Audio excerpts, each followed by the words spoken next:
Hello, is this Dr. Cox? Yes, it is. Hello, this is Bill Thompson calling from Embry-Riddle in Prescott. How are you this evening? Yeah, I'm okay. A buddy told me you were going to call, so I'm sort of expecting it. Very good. Uh, just so you know, Dr. Cox, you're on speakerphone, and with the speakerphone, we have Dr. Sally Bloomstrom here. Hello, Dr. Cox. It's a pleasure to meet you.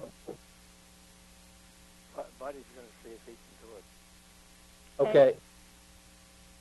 Uh, can you hear us clear? I can hear you, Bill. Okay. And so we have with us Dr. Sally Bloomstrom. Hi, buddy, and hi, Dr. Cox. Hello. Hi, Sally. And as well, AJ Smith, our student. Hi, buddy, and hi, Dr. Cox. How you guys doing? Good, thank you. Very good. All right, so since we have the connection and we're good to go, it is our students' floor unless you want to, or it's our questions from here unless you have something you'd like to say first.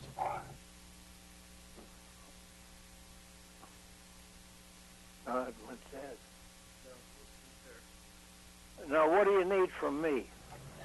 Well, the first thing we'd appreciate is, we just wanted to say thank you for agreeing to do this. In the middle of this project, and we are learning about APA background, different individuals, and the non-SCED history. And specifically tonight, I'd like to learn more about your individual airline. And I'll turn it over to AJ to start asking some of those questions. All right. So, hello, Dr. Cox. I'm a student here at Embry-Riddle. I don't know if you know, but we've been doing a little bit on this APA project, getting more information on the NODSCEDs. And so I just wanted to ask you a few questions about your airline and how it got started. All right, I'll attempt to answer it. I think I can. Yeah. So one of the things we're interested in is how your airline started. We've gotten a couple different ideas on what dates it was started, but I was wondering if you could tell us what got you started with this airline. Well, what got me started? I was flying for American Overseas Airlines. It was a major competitor of Pan American, and we were flying the VS-44. That's that four-engine flying boat. It's in a museum up in Connecticut, Windsor Locks. Are you familiar with that? I know we're aware that you have a museum up there. I was not aware that that particular plane. Well, anyway, I had been flying that, and I took a leave of absence. And I went down to Florida and discovered that the federal government, this was February of 1946, federal government was encouraging any former military pilot, Navy or Air Force, Army Air Corps, I should say, to buy a DC-3 or rent one. And they had C-46s and they had DC-4s, C-54s at Bushfield, Georgia. They were just loaded with them. And they were trying to sell them and encouraging former pilots in the military that had been released from active duty when the war ended. They were encouraging us, the federal government, to start an airline and buy these airplanes. Well, there were 500 some military pilots that responded. There were that many. And some of them just leased the planes, some bought them outright.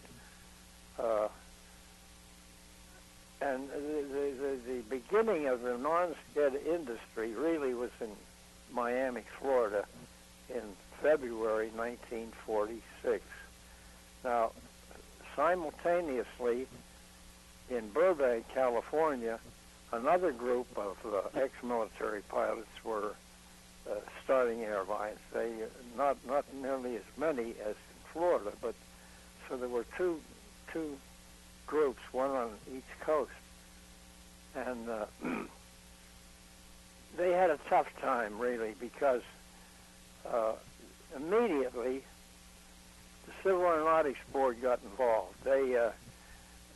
they wanted to kill us in our cribs. They came out with a thing called the Good Kind Report, which spelled out how to eliminate these undesirables. Hell, we're just out of the war, big heroes, you know. Military pilots now were undesirables. And that was their attitude from then on, including the FAA. At that time, it was called the CAA.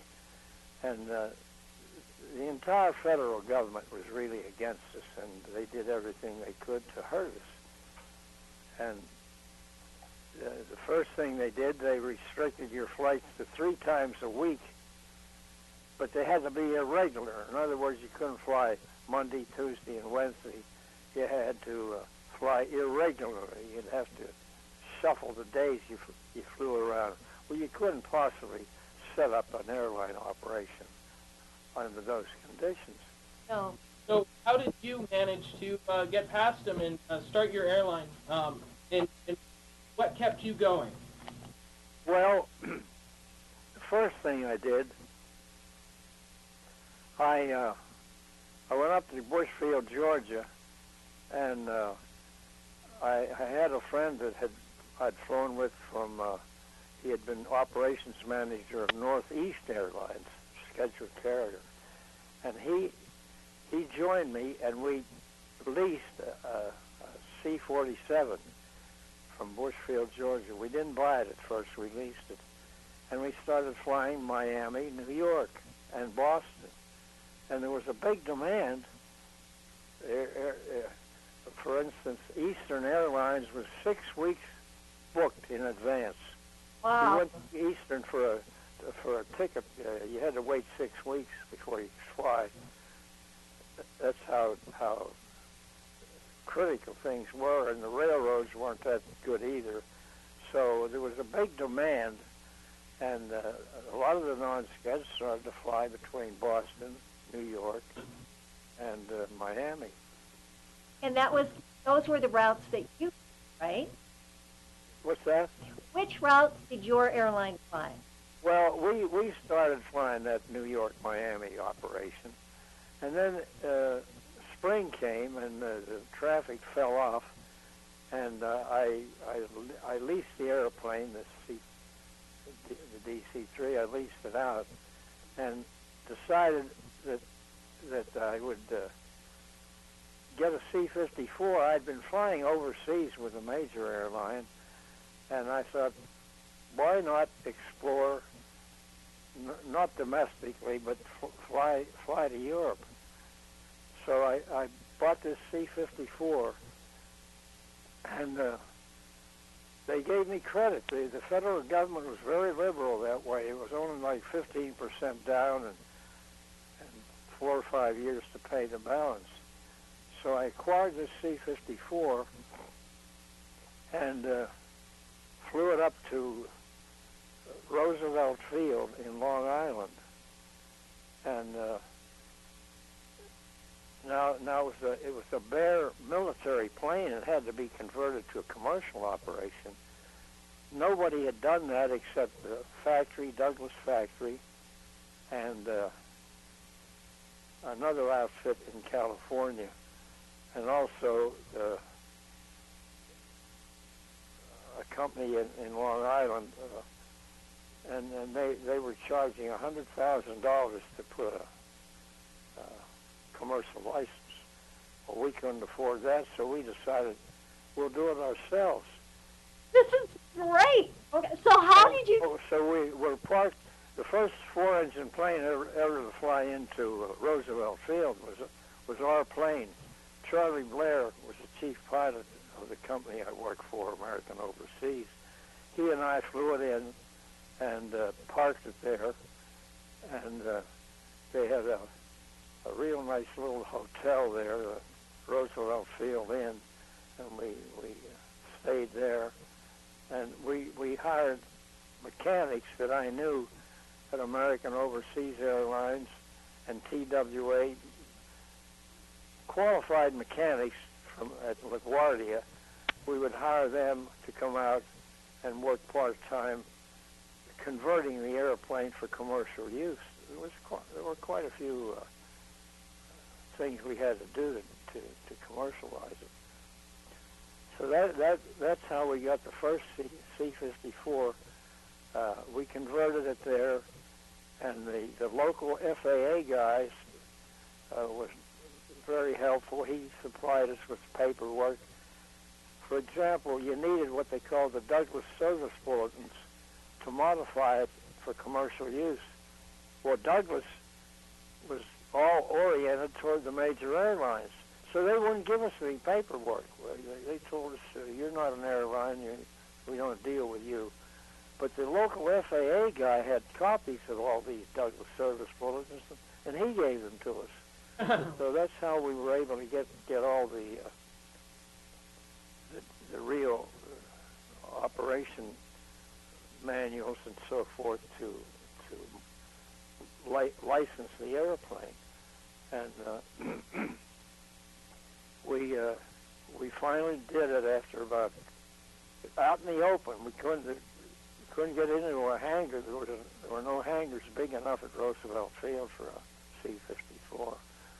So anyway, we did the work there ourselves and put the interior in insulated. It was a bare metal, so we insulated it and put real thin mahogany plywood on the interior, and it looked pretty good when we finally got it done. And we bought a set of brand new Warren MacArthur seats. I think it was $8,000 we paid for that. I had to borrow the money from my dad. And so the first flight, TWA had gone on a strike, and Saudi American Oil Company, they were very powerful at that time in Iran, and suddenly they had no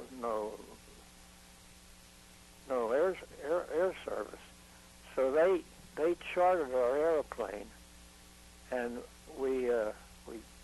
I gathered up a crew from American Export that were on off duty, and we flew over there to Saudi Arabia, and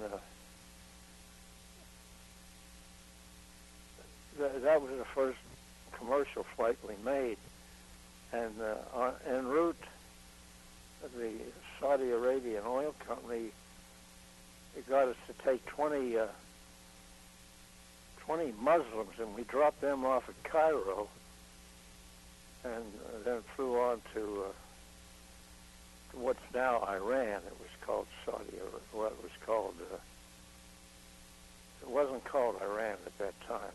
And they were quite friendly to America at that time as well. So anyhow, that was the first operation we started.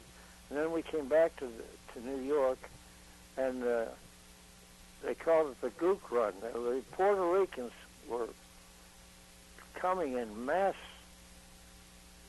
An awful lot of them were flying up from Puerto Rico to New York, where they had some congressman that would put them on welfare, and heavy traffic flow. So we started flying that run. We could fly non-stop from New York to Puerto Rico, and we carried these Puerto Ricans in both directions, actually. So we were on that for quite a while. And then the Berlin airlift took place, and we got involved in that. We only had one airplane, one C-54, but we were one of the participants in the Berlin airlift, and about 50% of the traffic on the Berlin airlift, believe it or not, was carried by the non-skids. They never got credit for it, and there was a blackout on any news. The newspapers and the Civil Aeronautics Board, they did everything they could to destroy any favorable publicity for us.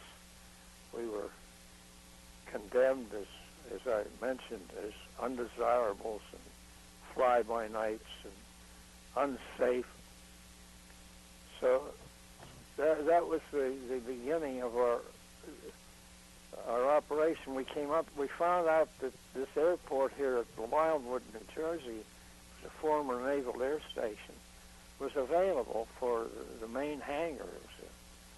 It put four DC-4s in it, big hangar.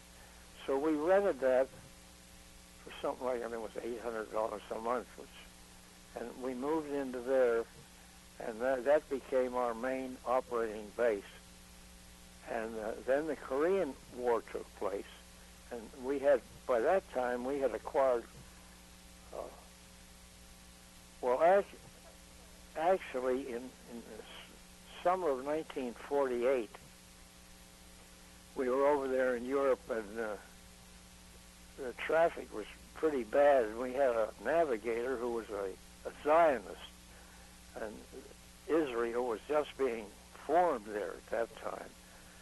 So, without my knowledge, he chartered our airplane to the Israelis, to the new state of Israel, and flew.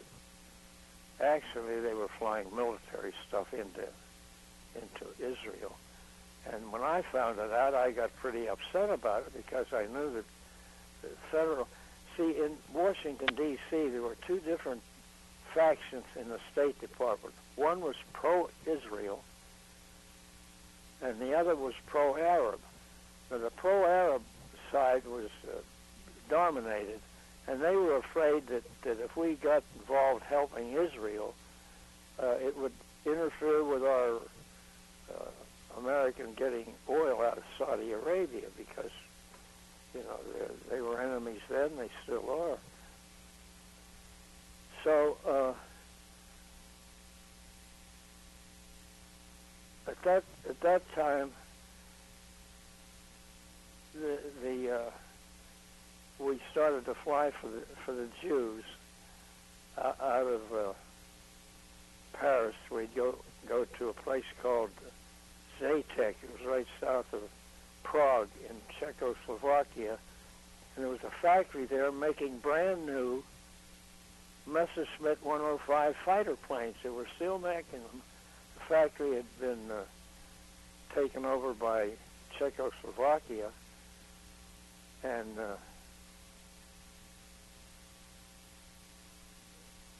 no, it wasn't Czechoslovakia. It was I'll think of the name. But they manufactured these brand new Messerschmitt 109s.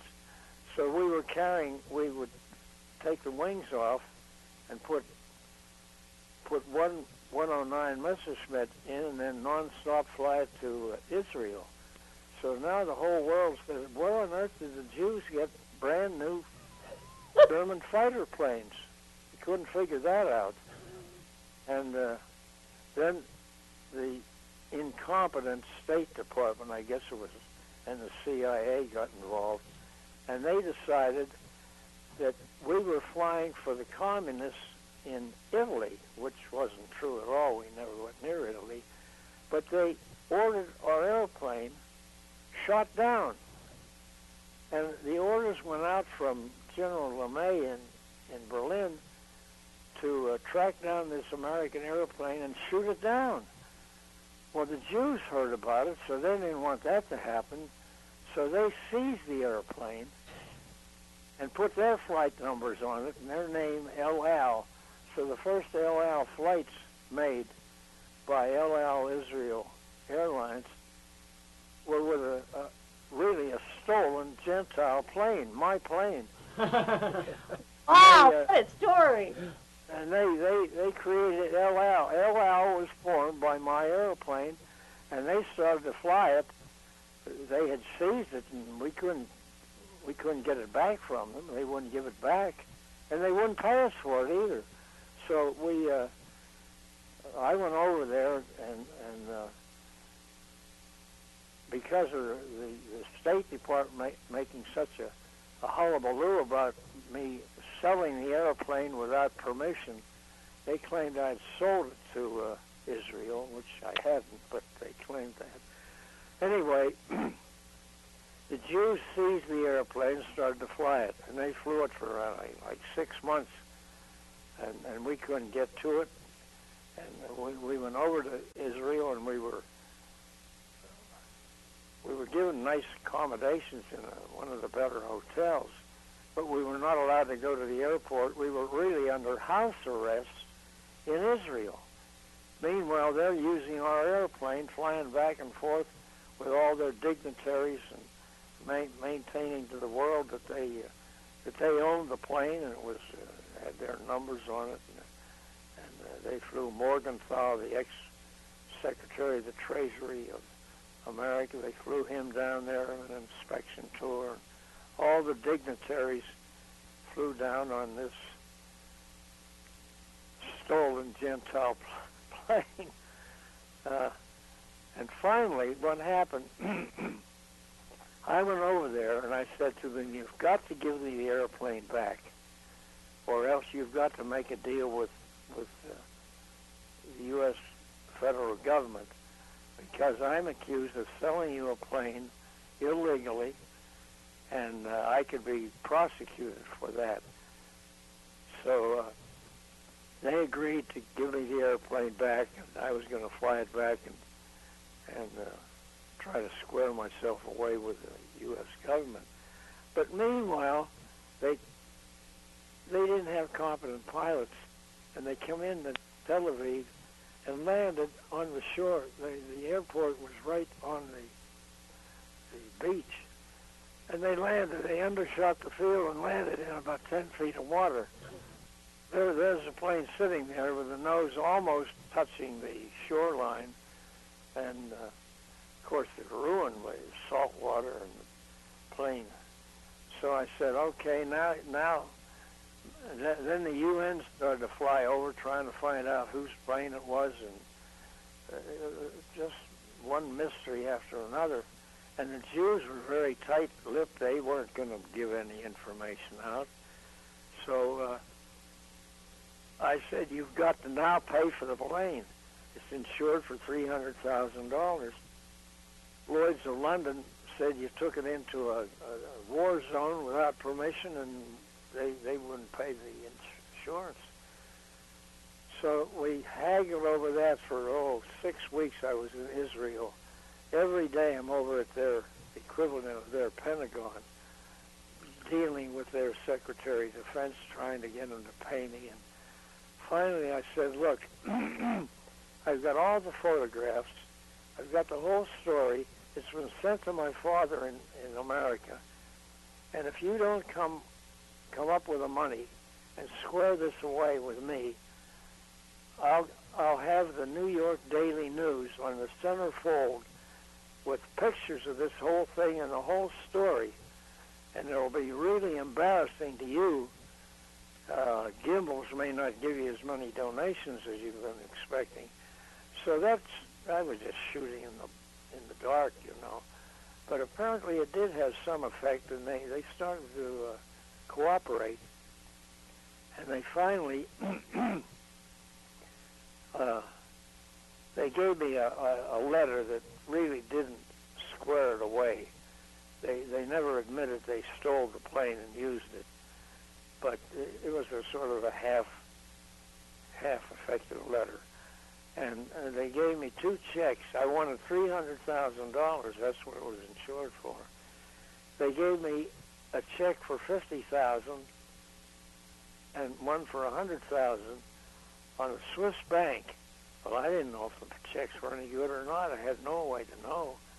But I decided to leave and went out to the airport, and they tried to stop me from leaving.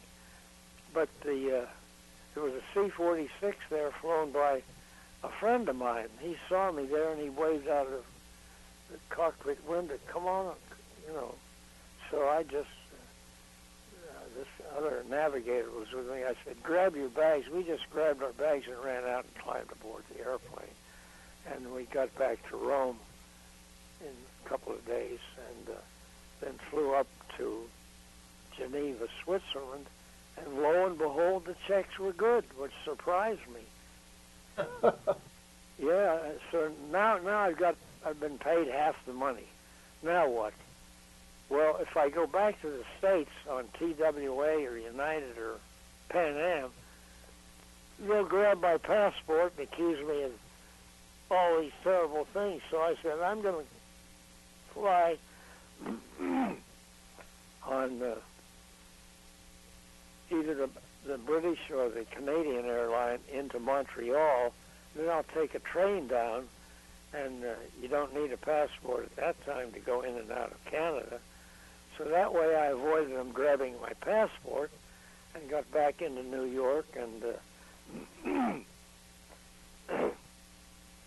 and I had a lawyer there that he was also a Zionist, a Jewish guy, Fred Silver. And I said, Fred, they owe me $150,000. They only paid half the money. Here are the photographs I've taken, and here's the story. The Jews had just opened an embassy in New York City. So I said, go up to their headquarters and tell them if they don't pay the other $150,000 right now, I'll put all these photographs on the New York Daily News and on the centerfold, and they'll be really embarrassed. So he did that. He went up to them and told them, and sure enough, they decided they'd pay. So I collected the other $150,000, luckily, and I probably should have gotten paid more because they never paid for the use of the plane, the rent. Nevertheless, now I had really $300,000. So I bought two American Airlines DC-4s for $100,000 each, and that's how we expanded our fleet. And the Korean airlift, what happened? We really didn't have an operation going successfully. So I leased the four. Now we had 4 DC-4s. I leased 4 of them to the Flying Tigers, and they were on the Korean airlift, the Korean War, and they paid us. And after about 6 months, I took the planes back, and we went to Wright Field and got a prime contract to run 4 airplanes on the Korean airlift, and we were on that for a year, and we never had any problems. We didn't have any accidents or anything, and we carried cargo and mail and passengers. For roughly a year, we were on that Korean airlift, and when that ended, we went back to running to Puerto Rico, and I decided that, here's what happened next. The DEW line, I don't know if you know about the DEW line. That's a distant early warning line that was built, radar stations, all the way from Greenland to Alaska. Yes. Are you familiar with that? Yes. Yes, and Buddy showed us a couple of pictures from that. Yeah, well, that operation was really hazardous. I mean, the major airlines wouldn't even look at it. They wouldn't. The military tried to get them to provide airlift. You see, the sites had to be supplied with everything, knock down buildings and fuel and food and so forth. So without the non-skids coming in and furnishing air transport on the DEW line, they never would have been able to build the DEW line because Canada had no airplanes capable of flying those distances into northern, north of the Arctic Circle, way up north there. We landed on on frozen lakes. The lakes were like 50 or 60 feet thick of ice. You know, over thousands of years, the ice up there had frozen. So we landed on these frozen lakes, and they adequately supported the weight, and we were on that for quite a while under contract with a Canadian company, but we were well paid for it, and but if it were not for the non-skids, the Flying Tigers were there, we were there, and I've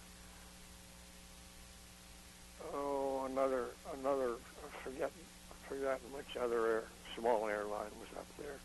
But the basic, we had 4 DC-4s flying that on the Dune line, and they were going full tilt. And the Flying Tigers were there as well as we. And what happened, this pilot, he was one of our weaker pilots. He was at Coral Harbor. Coral Harbor was north of the Arctic Circle and had an airport and a fueling stop. And he was flying from one of the sites down over Pearl Harbor, or Coral Harbor. And the chief pilot was there, and he said, "Stop here and take on more fuel." And this pilot said, "Oh, I've got enough fuel to get to Churchill." So he would have had enough fuel if he had turned the cabin heaters off, but the damn fool, low on fuel, he comes down, and within 30 miles of Churchill, a major airport, he runs out of gas. And the plane he landed the plane on the ice cakes. And there wasn't a smooth, like a football field. There were chunks of ice sticking up 10 feet in the air, and the right gear hit one of them and folded the gear back into the wing. The plane was pretty well damaged, and there it sat. The nose wheel was down and not damaged, but nobody got hurt. Nobody got a scratch. And there the airplane sitting on this ice out there in the middle of Hudson Bay. So everybody said, "Let it sink." Canadian Airlines lost one last year, and they just let it sink, and there's no way to rescue it. But we decided we're going to somehow or other rescue that airplane. So we found out that the Canadians, when they drove across frozen lakes where the lake joined land, they would put sawdust down, and it would preserve the ice under it, so that it was like a roadway onto the lake. And so we decided, well, we'll try the same thing. So we ordered from down below the timberline, we ordered 20 carloads of sawdust. And the sawdust, we took it out, we packed it in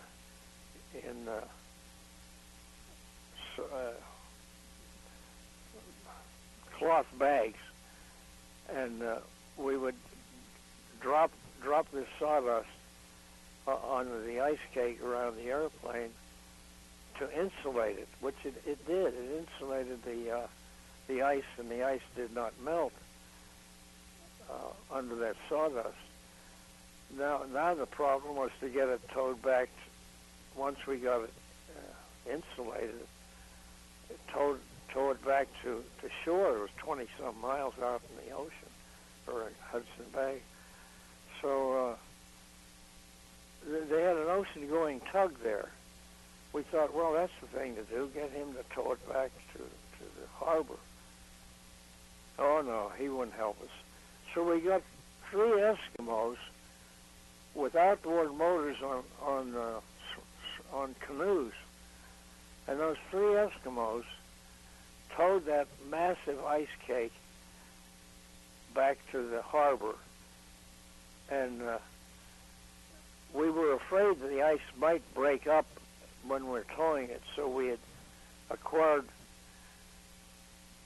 rubber rafts that the Army during the war they would make a bridge with these floating rubber rafts, and we discovered them down in Albany, and we bought 15 or 20 of those rafts. They weighed 800 pounds apiece. Took them out, dropped them on the ice cake, and with an Electrolux vacuum cleaner, we blew them up. It only took 2 or 3 pounds pressure. So we've got 8 or 10 life rafts strapped under the plane and under the wings. In case the ice did break, the rafts would save it. And luckily, we did that because the ice did break up about 2 miles before it got to the harbor, but it plopped down on these floating rubber rafts and didn't even get wet. So then we towed it into the harbor, and we found a crane there, and he lifted the plane off the rubber rafts and set it down right by the railroad. Now we had the problem of shipping it to America to reconstruct it. So we sent a team up from Wildwood here. We had a terrific team of mechanics, and they took that airplane apart. They separated the fuselage from the center section, took the engines off, of course, and using 7 flat cars of the Canadian Railway, we mounted all these pieces of the airplane on 7 different flat cars. And it took 3 weeks to get down here by rail. And then we realized it was too big of a job for us to put it together. We didn't have the capability here in Wildwood. So I called Pan American at Brownsville, Texas. They had a terrific shop there, and they were about to go out of business, so they were real anxious to get some work. So we made a deal with them, and we shipped the airplane. We put it back on the flat cars and shipped it down to Brownsville. And Pan American took them about a year, and they put that plane back. It was like a brand new airplane, 90407, and we paid them. We had the money to pay them from the insurance, and so that's how we saved that airplane. Wow. Dr. Cox, this is Bill Thompson again, and I wanted to let you know that Steve Babinski, he's our Director of Institutional Advancement here in the Prescott campus. Buddy has met Steve. Steve has joined us as well today, and Steve is responsible for having the vision of capturing the videotape, the audio tapes, and working with Hal Cope, the APA project.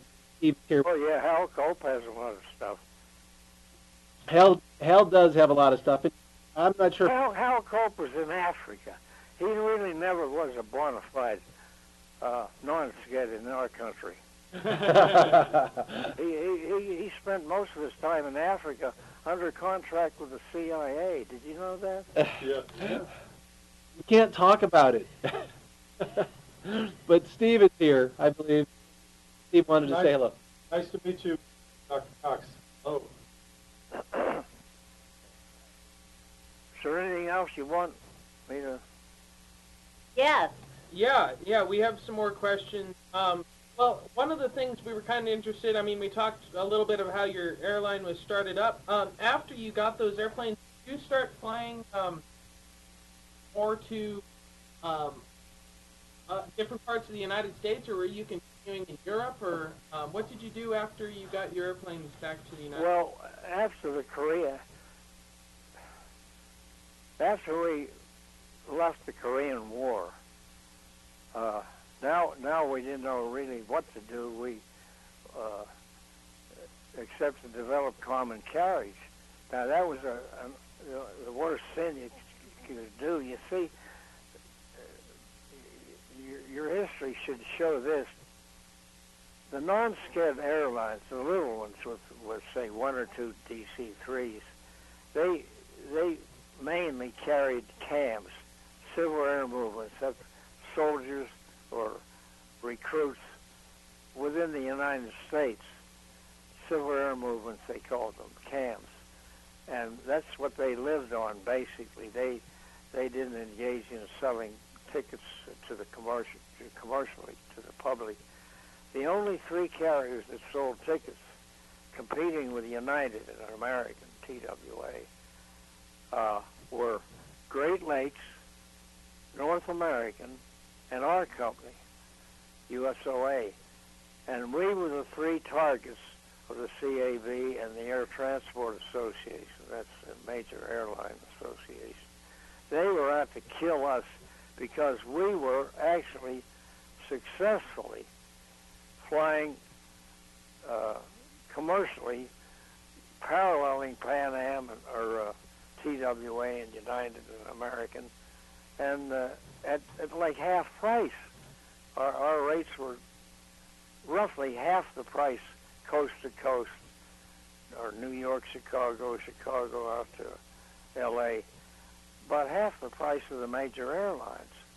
So we had business. We signed up with 1,500 travel agents. At that time, the travel agents were strong. They generated a lot of traffic.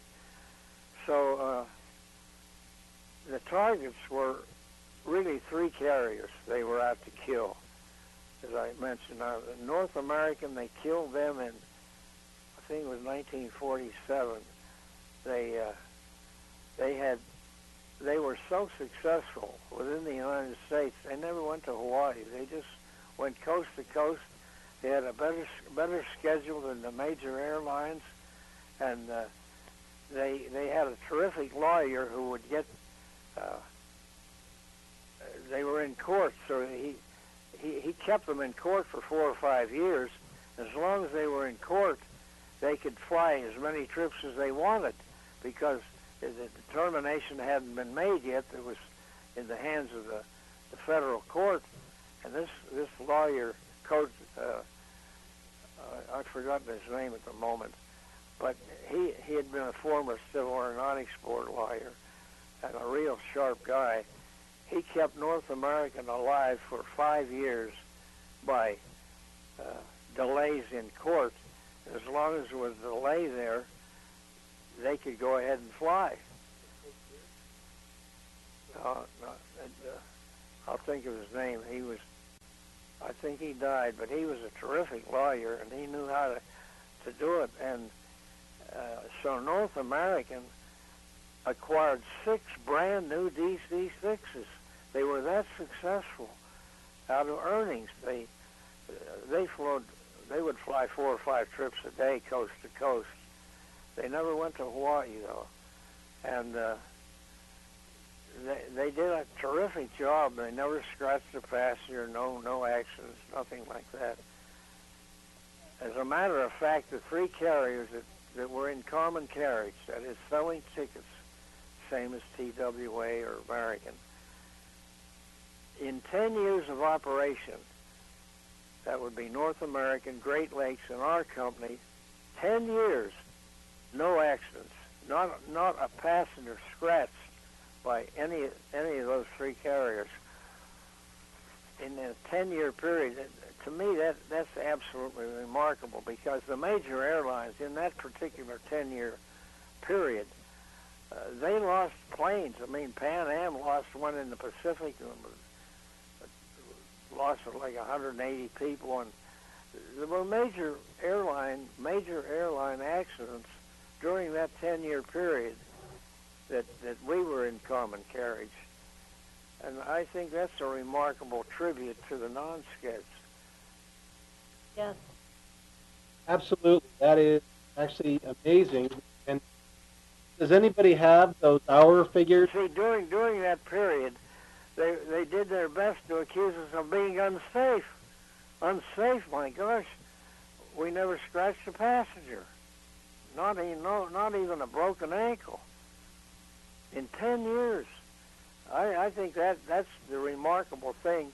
And of course they hated us because we were competing with the major airlines, embarrassing them by low cost.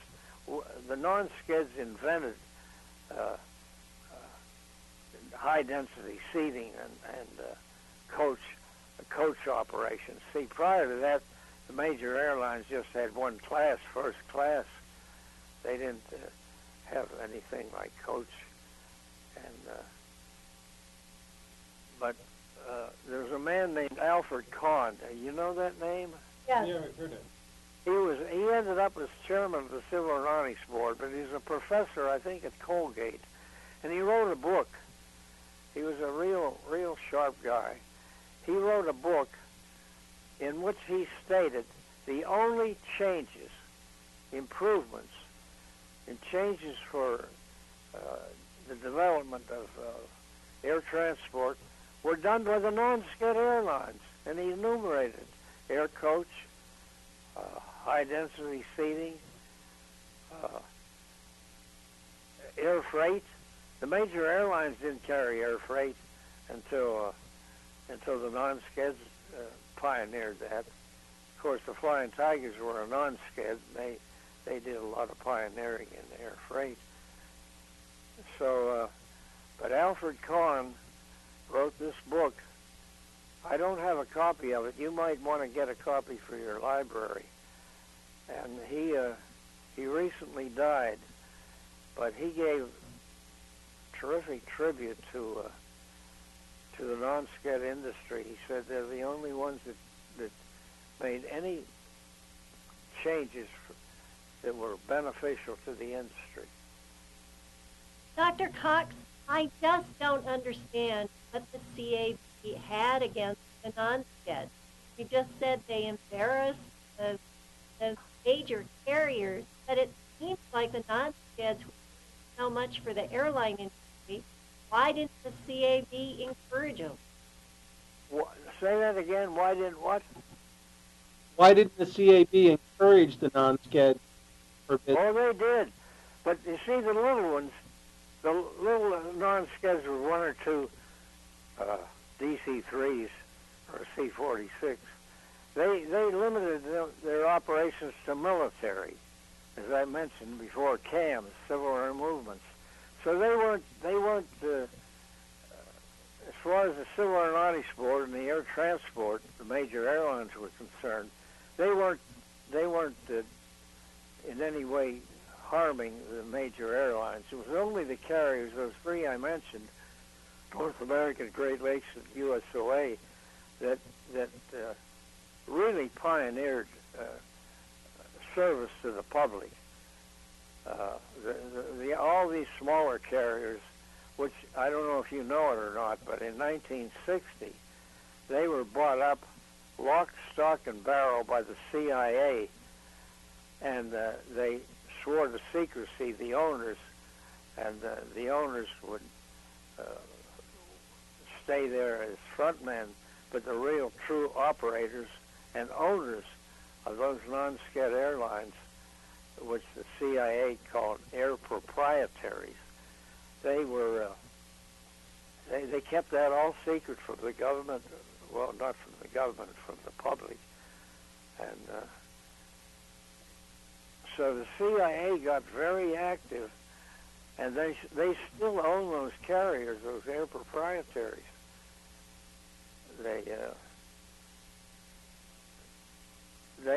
And what they did, they made a deal.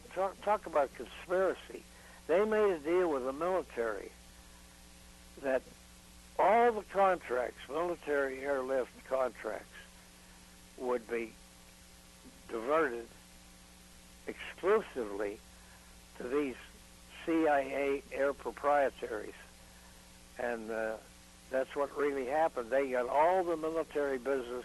The rest of us could drop dead, and we did. We were denied any.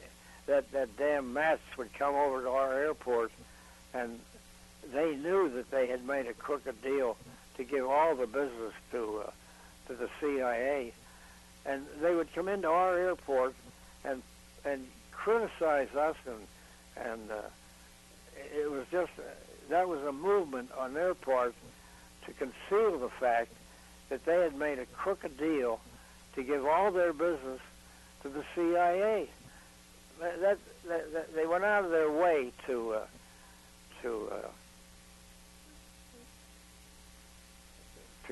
compound this conspiracy.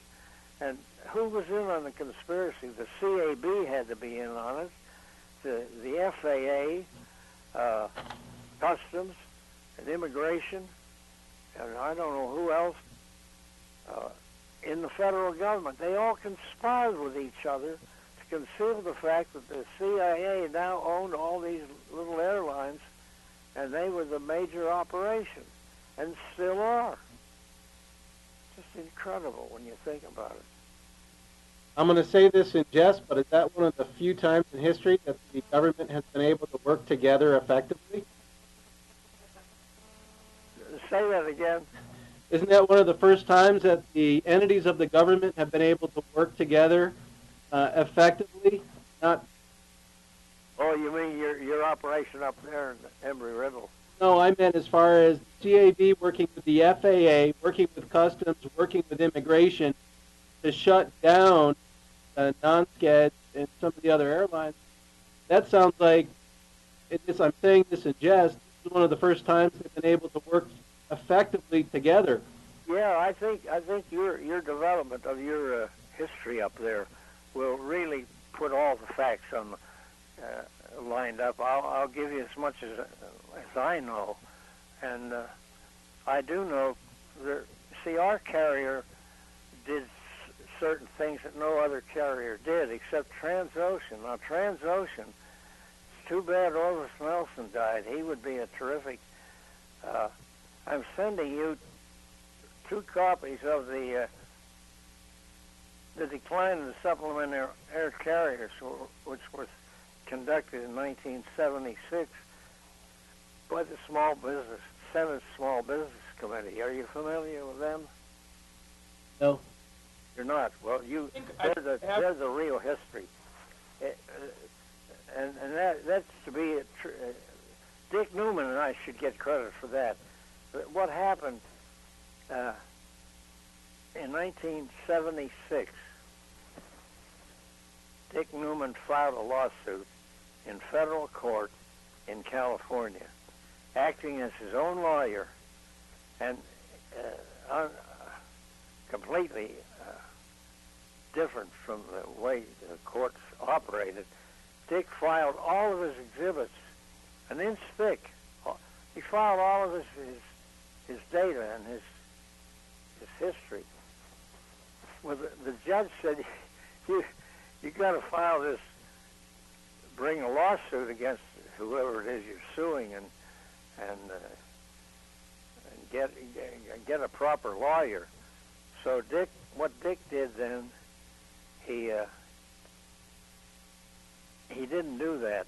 He sent me a copy of this file that he had filed, an inch thick. And I got the copy and took it over to Washington and took it to the Small Business Committee in the Senate. And they thought it was a good idea to explore it. So it was Senator Abarisk from out, I think in North Dakota. He was a very friendly guy, a real good guy. And he set up these hearings, and I'm going to send you a copy. There are 2 books, and it's a total, complete history that never could have been produced without, luckily, Dick Newman and me getting these hearings set up, and they subpoenaed all kinds of people under oath. A tremendous amount of history in those books. And Fletcher Prouty, do you know him? No. You familiar with him? No. You're not. Well, Fletcher Prouty was in the Pentagon, and a very unusual position he held. He coordinated any requests by the CIA with the military, and he had a special desk for that, and he knew more that was going on and what the CIA would require of the military. They would need this or need that. And Fletcher Prouty, I have to give Dick Newman credit. He found him, and Fletcher agreed to come and be our witness. And you ought to read his testimony in these hearings. Man alive, what he knew.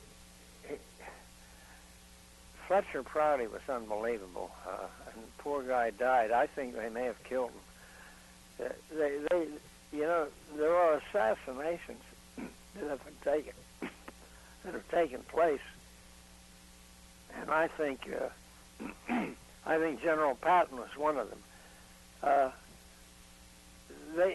They make it look like it's an accident or a health problem, but Fletcher Prouty, I was in touch with him for several years after these hearings, and we became very close friends. And damned if he didn't suddenly die. Anyway, he wrote a book called The Secret Team. Are you familiar with that book? No, we haven't heard of that. Well, make a note of The Secret Team by Fletcher Prouty. You can buy it. It's available. It's been reprinted, and you should have a copy of that, or 2 or 3 copies in your library. The Secret Team. And then he wrote another book shortly before he died. It was entitled "The CIA." I have a copy of that book. You should have that also in your. Wait a second, buddy. See if that book, that latest book by Fletcher Prouty's in there. You should have that. Fletcher Prouty was really, man, he's very important on the history of the non-sketch. See, if you can tie together all these sources, you'll have the real history up there. That is our goal here. Tie it all together and keep this moving and collect more information. Because as Steve saw when Kel Cope came into the group, this information is disappearing. There's generations who aren't even aware of. You see, the trouble is everybody's died. I'm probably the only one left.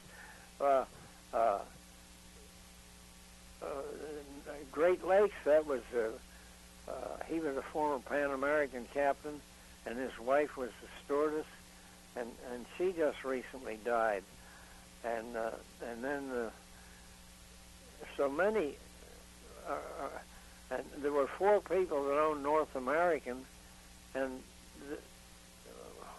they're all gone. So there's nobody left that was there personally and could speak. It's too bad that this operation you've got going wasn't started about 20 years ago when a lot of these people were still around. Yes. I don't know everything about it, but I know quite a bit. But people like Great Lakes and North American people, they would have horror stories to tell too. What happened to them? Oh. That Civil Aeronautics Board. I'll tell you what. There was a United Airlines planted like a 5th columnist in the Civil Aeronautics Board. The CAB itself didn't even know it. They arranged for him to get a job in the Civil Aeronautics Board by applying, for a federal job, and he got a job there with the CAB, and his mission was to aid in the destruction of the non-skid industry, and he was highly paid, and we can dig his name up. I can't think of it right now, but the history of that CAB is something else. Very good. Is there an opportunity? We've just hit the 1 hour mark, and we've run out of 4 pens, 3 pads of paper. Oh boy! And Well, if you anytime you want to call me, you have my number. Thank you. I'll be glad to try to answer anything you come up with. You'll have some questions, no doubt. But that Fletcher Prouty, if you can look him up, and there's one of those shops that dig up out of print books. But Fletcher Prouty wrote this book, The Secret Team, and the CIA, it's an exposure of the CIA, they bought up every copy they could get nationwide. It was just amazing. This is back 20-some years ago. And then he came out with a revised edition, like 5 or 10 years ago, and that you can buy that. You can order it brand new. I can't tell you just offhand the source, but you can research that and find out. you will, and a lot of homework on this side that you provided for us. Is there any other questions that you might have for us, or hopes or areas that you want us to make sure we focus on? Not that I can think of right now, but if I do think of it, what I'll do, I'll send it to Buddy. I'll write up things that occur to me that are not in print, and send it to Buddy, and he can forward it up to you. Oh. You met him up there, of course. Oh, I met him up here. Not only did I meet him up here a few weeks ago, I met him up here 20 years ago. Okay, well, it's just a shame that all these people like Gus Callis and Orvis Nelson and all these people that really were the very heart of the non-skid industry, they're all gone. Do you know of anyone that we could contact who's still alive?